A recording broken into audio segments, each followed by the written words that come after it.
A delivery of iron ore arrives at the ThyssenKrupp steelworks in Duisburg. It's the biggest plant of its kind in Europe. On arrival at the plant, an employee checks the quality. The ore is relatively damp. We'll have to contact the suppliers again and tell them we're not happy with the ore they sent us. Clarissa Müller is responsible for buying the ore. It's a tough job at the moment, as the price has recently doubled. The material is important and scarce. It's the main substance used in steel production. No iron ore, no pig iron, no steel.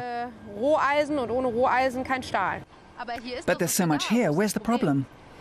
There's a lot here, but we have to fight every day to make sure there's enough in storage to keep production up. We also work hard to ensure we get the amount we've been promised. The Duisburg blast furnaces work through 16 million tons of iron ore a year. Securing supply is Müller's ongoing headache. The situation is pretty negative at the moment, but never mind. Müller's colleagues are waiting for a cargo ship with engine trouble. They're considering whether they could organize a replacement vessel. The team relies on ore suppliers in Brazil, Canada and Australia.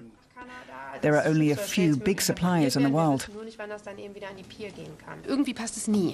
Somehow things are never quite right. Either we have too much ore, like in 2009 when we had to reduce production drastically, or we have too little ore.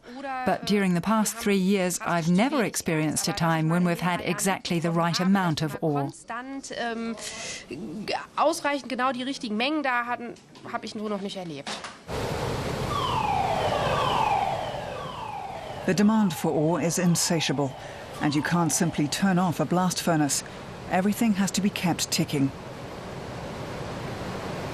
That's why steelmakers like ThyssenKrupp feel they're at the mercy of the iron ore producers. The high ore prices are also bad news for employees. Günther Buck sits on the Works Council. The increase in speculation with commodities worries him. A lot of people here are in fear of their jobs. We have to make sure iron ore is not treated like oil in the future. We need to make sure speculators don't keep ore ships out at sea and wait for the highest bidder. For example, a ship 5 kilometers from Rotterdam with a cargo of ore for us, which turns around and heads for India or China because someone has outbid us.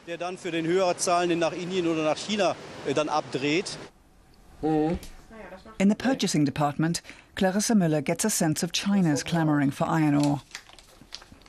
The 30-year-old has worked here for 3 years, but it was never as stressful as now.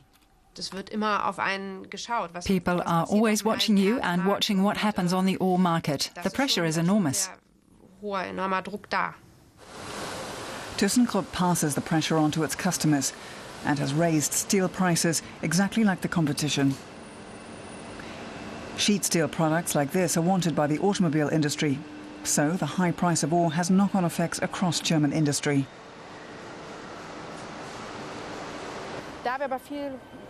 Clarissa Müller and her colleagues are still waiting for the freighter with engine trouble.